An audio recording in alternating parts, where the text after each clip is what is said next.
Per què passen els eclipsis? T'ho vaig explicar en un tres i no res. Tu saps que la lluna dona voltes entorn a la Terra? Sí, cada 28 dies. Això és un mes lunar.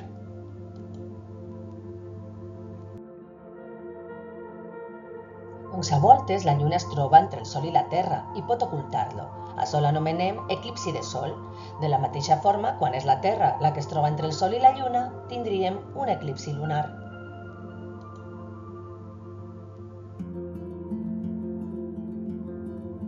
Ah, que bé.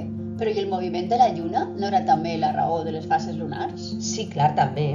Al llarg dels 28 dies que dura una volta completa de la lluna entorn de la Terra, podem veure al cel com la lluna ens mostra les seues diferents fases, oscil·lant entre la lluna nova quan es troba entre la Terra i el Sol i la lluna plena quan es troba al costat oposat, passant de l'una a l'altra pels quarts creixent i minvant.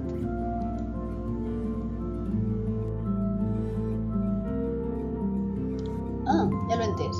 Aleshores, cada volta que la lluna estiga nova, tindrem un eclipsi de sol, i cada volta que la lluna estiga plena, tindrem un eclipsi de lluna. Que fàcil. Però espera, si tots els mesos tenim eclipsi solar i lunar, per què parlem dels eclipsis com els esdeveniments extraordinaris?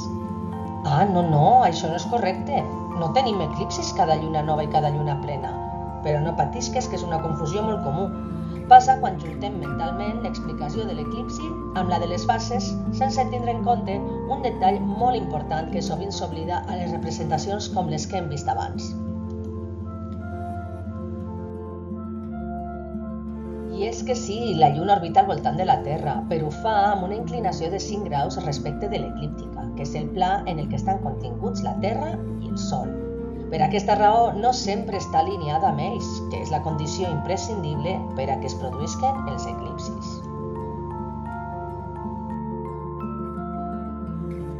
Això fa que per a que hi hagi eclipsi de Sol no basta amb que la lluna estiga nova. Aquesta, a més, ha d'estar en línia visual amb el Sol, i això no passa tots els mesos a causa d'aquesta inclinació de 5 graus. Aleshores, amb la lluna plena passa el mateix. No en totes les llunes plenes podem veure eclipsi de lluna perquè la lluna no està sempre alineada amb el Sol i la Terra. Exacte. En una volta completa de la Terra entorn al Sol, només a 2 punts especials es poden donar eclipsis. En tindrem un de Sol i seguit un de lluna. Aleshores, els eclipsis passen sempre les mateixes dates de l'any?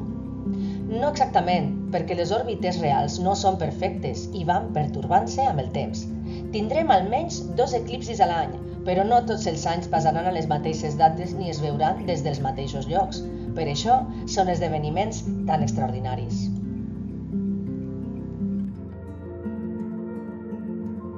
Si vols saber més, visita l'enllaç al peu d'aquest vídeo.